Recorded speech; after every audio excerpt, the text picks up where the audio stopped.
మనం వాడుతున్న social media apps అన్నిటికీ ఏదో లోగో అదే గుర్తుంటుంది.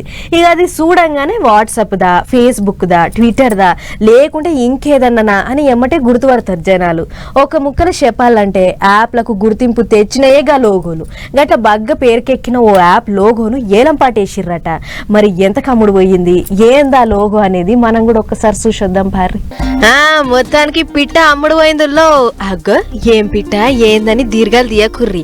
ట్విట్టర్ లోగోలుండే ఈ లేత బులుగు రంగు పిట్ట ఏలం పాటల అమ్ముడుపోయింది. కొత్త బండి కొన్నోళ్ళు పాత బండిని అమ్మేసినట్లే ట్విట్టర్ కెంచి ఎక్స్ లెక్క అయినాక పిట్టతోని పనేముందని అమ్మకానికి పెట్టిండు మన మస్క్ కాక. అందుకే ఆర్ఆర్ అనే కంపెనీ వాళ్ళను పిలిపించి ఏలం పాటేసిర్రు. మొదలు చిన్నగా మెల్లగా చాలైన పాట పోతా ఉంటే లక్షలకు పాకింది. అట్లా ఆ ఏలం పాటలో ఒకళ్ళు దీన్ని 30 లక్షల ధర పెట్టి కొన్నారు. అన్నట్లు ట్విట్టర్ హెడ్ ఆఫీస్ కాడుండే గి పిట్ట 2 అడుగుల పొడుగు, 9 అడుగుల వెడల్పు, 2 కిలోన్నర బరువుందట. అంతేకాదు ఈ బులుగు రంగు పిట్టను 9 ఏళ్ల కింద $15 ఖర్చు పెట్టి తయారు చేపించిండట.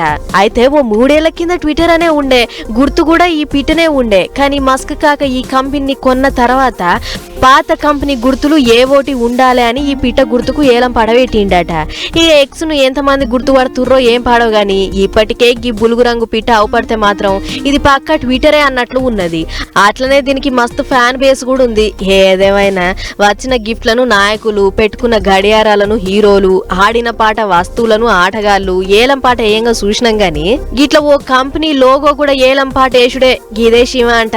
ఆయన గంత ధర పెట్టి కొన్నరు బానే ఉంది గాని దాంతో ఏం ఫాయిదా ఉంది, దాన్ని దేనికి వాడతారు అని గుసగుస పెట్టుకుంటుర్రు గి ముచ్చటిన జనాలు.